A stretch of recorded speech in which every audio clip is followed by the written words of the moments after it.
Hello again, everyone, and welcome to the Playbook with yours truly, Joe Trahan, and the great, the one, the only Ed Werder here on WFAA Plus. Thanks so much for joining us. We're going to wrap up a convincing Cowboys win over the Jets, 37-22 at MetLife Stadium yesterday. Noon start, Ed. Noon start. Doesn't happen a whole lot in Cowboyville. What Um, exactly are we convinced of after that game? I'm convinced that they can beat the Jets Handily, handily, with purpose. shorthanded, they could beat the with Jets. with great aplomb. Yes, and let's start there because Okay. I do think that Brian Schottenheimer and Dak Prescott deserve a lot of credit. Um, Again, as we said, it's just the Jets, and I don't want to overblow this, but I don't have to tell Cowboy fans. I mean, you've seen where your team has been far less shorthanded and played a lot worse. But with 80% of your offensive line gone, your best receiver, your most explosive player perhaps, and Cavante Turpin, all on the shelf, and that Cowboys offense still performed at a high level against a bad opponent. And I put it this way, Ed. Um, what I expect when you play opponents that I suspect are not very good, I expect to show some dominance. And I would say that 30-3 in the third quarter was the kind of dominance you want to see against a subpar opponent like the Jets. Yeah, it was the biggest lead they've had since 2023.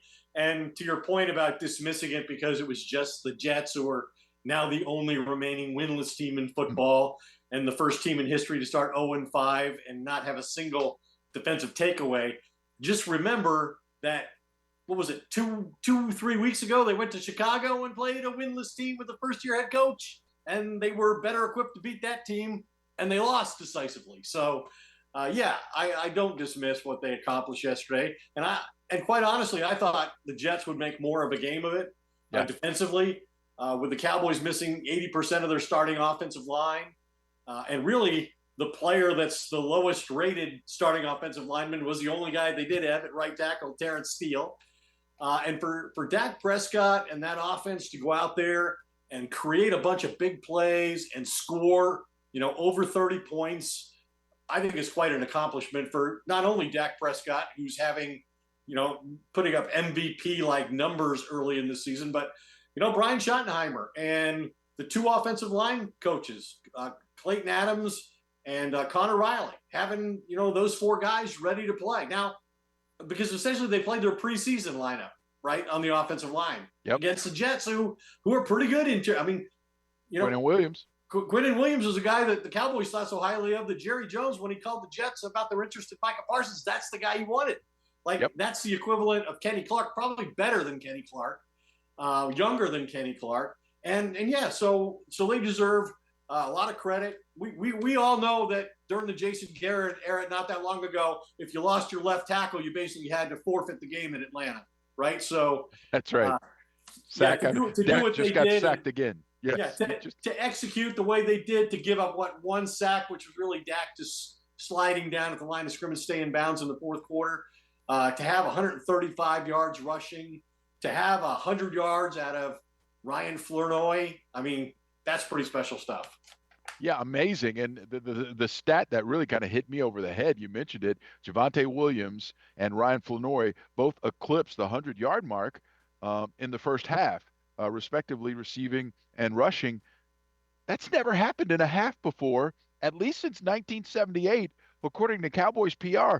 I started thinking about all the incredible Cowboys players and duos who could have Yeah. done that, who could have had, the Michael Irvin and ability Emmett to do that. Smith. Yes, I mean, Tony Dorsett, Drew Pearson. I mean, and even more recently, I mean, Des Bryant, you could pair him. I mean, he had a DeMarco couple. Murray He had DeMarco Murray, and then he had a couple of years with Zeke. I mean, or Witten and Murray or right. There were a lot of duos who you would pick way before ahead of this one. Javante Williams and Ryan Flournoy. But since we're on Flournoy, let's talk about the breakout performance by that young man. And the thing I really liked about him, Ed, was his ability after catch to seemingly never go down with the first hit or the first defender. He split a couple of defenders, he broke a couple of tackles. Um, and when the Cowboys made that great run when they scored 13 points in the last 57 seconds of the first half. I mean, the first down that he got on a 2nd and 10 deep in their own territory was absolutely crucial. And he had to fight through two defenders to get that first down. And that's when the Cowboys kind of switched gears and went from perhaps trying to run the clock out to go full steam ahead and get really aggressive. Then he makes another big play. And listen, we know what things have been like for Jalen Tolbert. He's made a huge play last week, really big play, toe tap catch. When Dak threw it, 30, 40 yards in the air. Great play, but there's also been some inconsistent play from Jalen Tolbert. So, I mean, Ryan Flanoy really making a bid for some playing time, even when Cavante Turpin comes back, and obviously CD Lamb. And not just because of the jersey number, but because of the out in nature sense of the whole thing. It reminded me of Miles Austin all of a sudden yes. out of nowhere, yeah. exploding on the scene. And, in that case and in this one, I think the coaching staff will look at this player differently, in future weeks when they're deciding how to allocate playing time and who's the 3 and who's the 4. I mean, I went back and looked at my notes from when they drafted him in the 6th round. And, he said, my game is very similar to Dez Bryant's. Now, I don't see that level of physicality in it yet. But Will McClay said at the time, this is a small school kid. He's moved around quite a bit, but he's a physical type player. They noted that he ran exceptionally well at the combine, although his speed didn't really show up on the one play where you're talking about breaking tackles on the sideline. Looked like he could have potentially scored. But his NCS score at the combine was the best of any wide receiver since Puka Nacua, who went in the 5th round to the Rams and is now an MVP candidate for the Rams. So, maybe this guy, maybe they found some untapped potential in this player yesterday. And listen, Ryan Flanoy, especially these last couple of years at training camp, he has flashed a lot. I mean, anyone who's had the opportunity to go out to training camp, the name is quite familiar. And I had been waiting to see, all right, when does that translate right on the field? And listen, that might be the origin story of one Ryan Flanoy. That game that CD and Cavante were both out, he got his chance. And the interesting thing that I noticed is, and I think it does go back to the physicality that you mentioned, that Dak was not afraid of throwing into tight window situations when he tried to throw it to Flanoy. And I think that's one of those compliments that a quarterback gives a receiver without saying a word.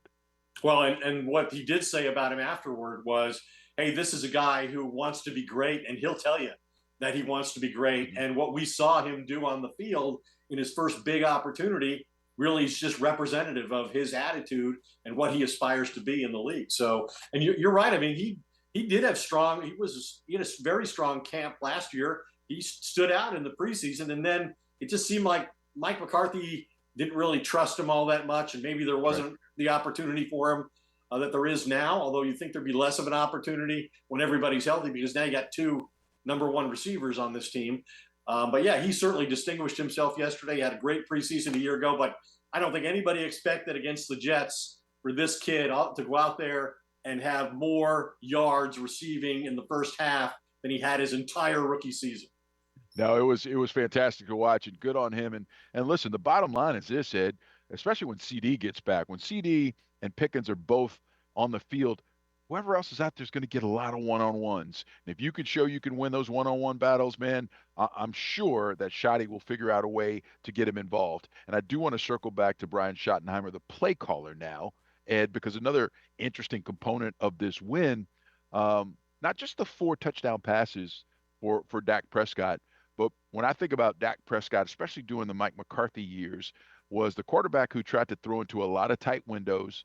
There wasn't always a ton of separation. And that's even, speaking about with CD Lamb and at times, when he had, Cooper there, other really good receivers, right? Brandon Cooks as well. I mean, still having to throw into a lot of tight window situations. I just want to point out, Dak Prescott had 4 touchdown passes, 3 of which couldn't have been easier throws. The screen pass, as easy as it gets. The Y delay when Ferguson goes back across the grain to the other side, wide open. The running back fast to the flat when he hits Javonte Williams, wide open. And then, of course, the last one was the bomb great throw to Pickens. But of the four And that's as touchdown wide passes, open as you get three against wide open. Sauce Gardner. No doubt, no doubt. And the ball was right there, and the way they kind of hand fought down there was, I mean, the ball was just waiting for him after you got just the smallest amount of separation. So, kudos to Shoddy because he and Dak understand each other. I think Shoddy understands what makes Dak tick. Now, this will be the interesting part. I think 5 weeks. What does that mean? All defensive coordinators around the league now, they've got the tape. They know how Dak and Shoddy want to play this thing. I want to see what happens when opposing defensive coordinators make them try and play left-handed. Well, the thing you're right about Shoddy scheming people open in a way that we haven't seen recently in Dak's career. The other thing that's striking to me, and I was a huge advocate of this at the end of last season when there was talk about the Cowboys making a coaching change. To me, it was like Dak needs to be under center. You know, he needs to be playing under center with the threat of the run game, Yep. play action passing. He needs to be like Matthew Stafford with the Rams, like Jared Goff with the Lions. And if you look at it, all four of his touchdown passes yesterday were off play action passes. He's tied for the league lead in play action passing. So to me, Schottenheimer, because if you want to run the football, and that's the way Jerry and Steven have known success, right? Over time, Yeah. Yeah. is you run the football. And Shoddy's talked about, we are going to run the hell out of the football. We are going to be, in fact, I asked him last week about Dak leading the league in passing attempts at 43 games. He said, no, honestly, that's not the way we want It's to not play. what we want to do. The, Yep. the defense has forced him to play that way, right? We don't want to be that. We want to run the football. We want to be physical and control the line of scrimmage. And so if you want to do that, Mike McCarthy's not your guy. That's not what he's going to do. But that is what Shoddy did. He's twice had a team that led the league in rushing when he was calling the plays. And so now we're seeing a more balanced attack that doesn't put it on the quarterback as much. And I talked to a head coach, Joe, in the offseason, and he said, hey, I really do. I want the job, okay? And I think Dak can win. You can win a Super Bowl with Dak, but you can't make it this hard on the guy. Like, Yeah. help him out. And this is how they're helping him. They got him a second receiver. They invested in another first-round pick on the offensive line. They got Javonte Williams as the first player that they signed in free agency. And he's one of the top 3 rushing leaders in the NFL. And they've already scored more rushing touchdowns than they had all the last year. So, yeah, things are going well for Dak Prescott right now. And I think, to your point, I think Schottenheimer is giving him a play calling, game planning advantage on a weekly basis right now that he didn't really have with Mike McCarthy or Jason Garrett. No, I think that's true. And you kind of see it play out, Ed, because the things that Dak Prescott needs to succeed, we are seeing happen, right? And obviously it starts with Javonte Williams and the run game because play action Dak is the best Dak. But the other thing that they have now is they've got a bona fide deep threat. You've got a guy who can not only stretch the field, but make plays when you do throw it up in George Pickens. And when you put those two things together, because if there's one route Dak had a chance to throw, I think it would very simply be play action deep over, right? He loves the route. He throws it incredibly well. He hit Fulenor yesterday on a great one, just in stride, not a lot of separation, perfect throw. And the way this offense is set up now, I mean, they could throw deep overs all day. I think about, last week, the one he throws to Turpin in a crucial situation. And it's really where Dak excels. And it's set up now to where he can do that time and time again because they've got the right components to set that play up to work. And I think that's part of the reason why Dak is seeing it so well. Dak is so comfortable. And then he's so productive. We're getting the best version of him because some of the things that Shoddy has put in place. And I should add to that, I also think it's obvious that Dak is doing a whole lot at the line of scrimmage now because he likes the way that this offense is set up and his options and the things that he can go to and the things that he can check to and the calls that he can make at the line. He's very confident in, and that has made him a much more confident signal caller. And that is why, while listen, the Cowboys just beat a really bad team. I don't want to make too much about it, right? They need to beat another one this week. And they better beat another one this week. But I do think this is all setting them up. And it's almost like this season kind of stair steps when you start looking ahead. It almost stair steps till that, week before Thanksgiving when things start getting really hard. When you're right? playing the Eagles, the When the Chiefs, likes of the teams Chiefs just and the Eagles rolling, and the Vikings and yeah, destroying. and they come rolling through. It almost feels as though they're ramping up to that, and some of the things that you're seeing are at least promising, Yeah. right? You still got to go out and prove it, but some of those things have been really promising. And in terms of that, I do want to talk about the complementary football that the Cowboys were able to play. We hear this term all the time. Mike McCarthy talked about it too much, but we hear about it all the time. But yesterday was the perfect example with that Cowboys offense um, being able to capitalize when Maris Leofau Yeah. punches out the ball when Brees Hall fumbles, because it looked for the world like it was going to be 10-10, and we're Yep. going to be going back and forth just like we did the week before. But the defense makes a big play, and then the offense was able to press on the gas pedal, get a lead with all those points right before half. And at that point, we finally saw Matt Eberflus get some traction because they were able to pin their ears back. They get 5 sacks after only having had 5 sacks in the first 4 games of the entire season. And we finally saw some things work out for that defense. Well, it's been a remarkable sequence of events in the final 2 minute, in the final minute before halftime. Each of the last two Last weeks, 2 games. the Cowboys have scored twice in the final minute of the half. Joe, they've never done that before in their history. Since they've been playing since 1960, they've never done it before. They've now done it 2 weeks in a row, and both times it totally flipped the game. Right, Yep. scoring 14 points in the last minute of a half changes the complexion of the entire game. And to your point about Eberflus, the Cowboys finally playing from ahead with the lead. They went into the game this week. Dak Prescott had taken exactly 15 snaps in 4 games with the lead. 15 snaps in 4 games. Yesterday, after that sequence of events, they had the lead for 40 plays on offense. And so, yeah, I mean, first of all, they know Justin Fields is not the guy to drop back and exploit their coverage deficiencies, right? They mostly fear him running, which is a legitimate concern. He's one of the best running quarterbacks in football, but they did a great job spying him on occasion, which Eberflus chose not to do with Jalen Hurts week 1. He only had 26 yards rushing, his season low. Dak had more yards rushing than Fields did yesterday. You would have won that bet about 100% of the time before the game. Absolutely. For sure.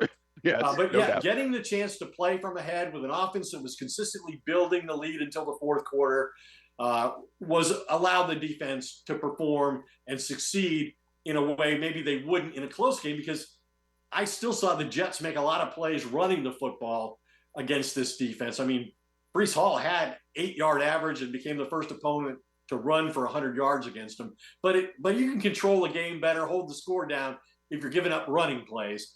When you're getting beat, like they were in the air every snap, you have no chance to compete. So getting a lead, that sequence of events right before the half was huge for the defense and really changed the game. And that was the thing, the complimentary of it all was the fact that because they got that lead, the Jets couldn't do what they were doing best against that Cowboys defense because they were absolutely hammering them crease after crease after crease. I haven't had a chance to completely look at the film. It can't be very good for Mozzie Smith. It can't be. There were too many creases on early downs when he's supposed to be the run plugger, and it was not working on too many times. That's problematic. But again, I think it just showed how these games can change really on a dime in this league. I mean, I think about, some of the other games. I think about the Cardinals game, the DeMercado, the TCU kid, the fumble at the goal line when he shouldn't have. And that game just flipped, right? And this Cowboys game really flipped after Maris Leofau punched that ball out and allowing that offense to really be able to just mash on the gas pedal. And that, I think that's something else I really like about Schottenheimer. There's an aggressive bent to the way he does this because I think he knows he has to be aggressive because of the way that defensive side of the ball is set up. To be missing 80% of your offensive line, playing on the road, and to score 2 touchdowns on 90-yard drives. I mean, that says something. And he does. He reacts very well. When there's a scoring opportunity, man, he's on it. Almost without flaw. There might have been a few questionable decisions he made in the Chicago game, but generally, you're right. He's been super aggressive. I think that really appeals to Dak too. It's really just unfortunate that if you look, they're scoring, I think, fourth in the NFL in scoring, just over 30 points a game. And the three teams ahead of them have all won twice as many games as Dallas has because the defensive liability on this team. So Right. if they can, if yesterday was a performance that they can build on defensively before they get to the Washington and Denver and ultimately the teams you mentioned closer to Thanksgiving, then this team will have a chance to contend for the playoffs. It's all about whether they can do something on defense and keep the quarterback healthy. And listen, I know we're ping ponging back and forth here, but there are a lot of kudos to hand out, even against a bad team. And this is probably more, an early season award, but the job that tight end Jake Ferguson has been doing is remarkable. He's got 41 catches through 5 games. That ties the NFL record in that time span for tight ends. 41 catches in 5 games. He has his first multi-touchdown game in this game. He had that long span. He went a whole year without getting a 22 touchdown. games. And now he's getting it going. Yeah. And listen, if Dak can have him as that security blanket, it's almost like an extension of the running game, right? Because, on early downs, if they want to do a little play action, or even if they just want to drop back, he knows he's got that outlet to where, listen, I can just keep the chains moving. And that's what this defense has done a really good job at. They haven't had a lot of the negative plays. In fact, I believe the stat was they have the least amount of negative plays out of any team in the I think it was NFL so far. 15 going into the game, yeah. I think you're right. So when you think about that, and you think about the way that this offense um, did not perform in the last couple of years, right? It was always that 2 or 3 yard run that will put him behind the chains. Then they'd have a bad protection. And Dak would be running around for his life, and then he has to wait because he's got to try and get the big hit. He can't just settle for the check down. Now it's almost like he's free flowing, and he's like, if it's open, I'm throwing. I'm not waiting. If it's 3 yards, whatever. If it's 2 yards, as long as we're moving, and getting 3 or 4 yards, we're good. And that has really been incredibly beneficial for this offense. I think the personnel department has Will McClay, Jerry, and Steven. I think they've done a better job of incorporating playmakers and giving Dak more guys who can make a big play, like Javonte Williams with a 66-yard run yesterday, Pickens with the 43-yard catch. Illinois. I mean, we all know CeeDee Lamb can do it. Now, if they could develop Jaden Blue into that kind of player, I mean, you look at when they would go to the playoffs, against the 49ers, like they had Pollard, and they had CD, and that was it. And then Pollard gets hurt before halftime, and they're done. They can't make a big play. Now I think they've got a lot of guys who are capable of making big plays. Last year going into the season, Jerry said, "What, Dak? You have to do more with less. I made you the highest paid player in the history of the game. You got to do more with less." This year it was, "Hey, Dak, here's a starting wide receiver from Pittsburgh. Here's a first-round draft chip pick to protect you from Alabama. Here's a running back from Denver who showed some explosiveness early in his career before he suffered an injury." So I think they're better equipped, especially if, like I said, they can develop some plays for Jaden Blue, get him in space. You got Turpin now playing a much bigger role on offense than he ever did under McCarthy. So the potential's there offensively. Just a question of, what can they get out of the defense? And no, the defense, right. The defense has only created 3 turnovers, but all 3 of them were huge plays in games the Cowboys either won or didn't lose, right? The interception in overtime against the Giants at home, the fumble that was caused last week right before the half, and then the one the other day by Leopold. Well, here's the thing. If they can just hang in the turnover differential each game, right? As long as they don't lose it by 2. They lose it by 2, they're cooked because the defense isn't good enough, right? But they only win it by 1. I mean, that's not overwhelming in the NFL, but that was more than enough in a game against, a subpar opponent. But when you think about playmakers, I do think you made a really good point, Ed, because I didn't like that mindset from the front office saying, "Hey, listen, Dak, you're the highest paid. Now go win us the thing."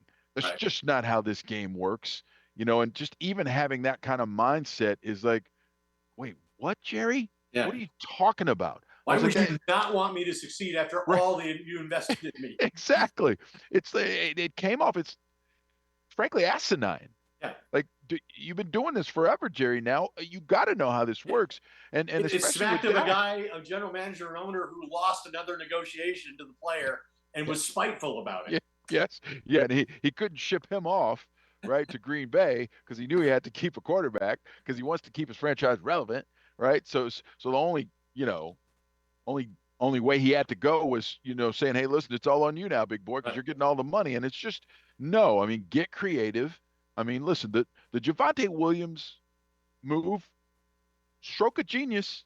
I mean, listen, we give Jerry a ton of grief, um, deservedly so, especially after last year when they did next to nothing in free agency. But this year, I mean, the Pickens and Javonte Williams moves have been amazing. I mean, Javonte Williams is so much better than any of us thought he could or would be, especially with what we saw in training camp, because they weren't hitting each other, Yeah. and we really couldn't tell how his physicality would impact plays and impact games. And now that you do, goodness gracious, he's got 5 touchdowns already. The Cowboys had 6 rushing touchdowns all of last season. I mean, it's amazing. It's amazing. So I, Well, I they feel didn't like have I'm any pumping sunshine credibility. tonight. I They feel like didn't I'm have any pumping sunshine credibility tonight, on the Ed, but running back kudos. position. No credibility at the running back position after last year when they kept Zeke out of it, Oh, right? They brought Zeke back. yes. Oh, he's too important. We can't have him hit. We can't have him seen by anybody in the preseason. We can't evaluate him. We don't want anybody, but he's going to be good. Trust us. And then they play him for 5 or 6 games ahead of Rico Dowdle, who just had a 200-yard rushing game yesterday for Carolina. But yeah, I mean, Javonte Williams they were right about him. They got it right. They Yes. and Denver didn't even know what they had. Denver changed their entire running back room out this year and got rid of Javonte. And I talked to people in Denver, Yep. and they thought he was a good player before he got hurt. He was never quite the same, and they really viewed him through the prism of a guy who's really just a third down back. Like he can catch the ball, he can block, pick up the blitz, but he's not an every down kind of guy, and he's proven that wrong.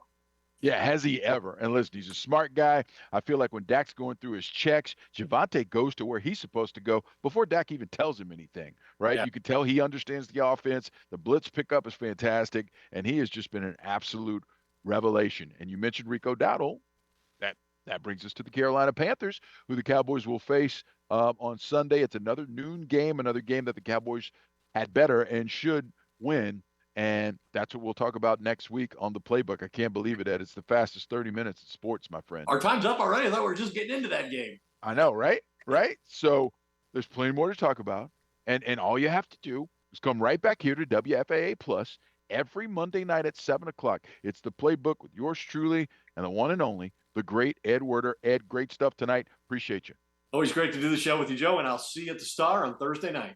All right. I'll see you then. And everyone else, have a great football night. We'll talk to you soon.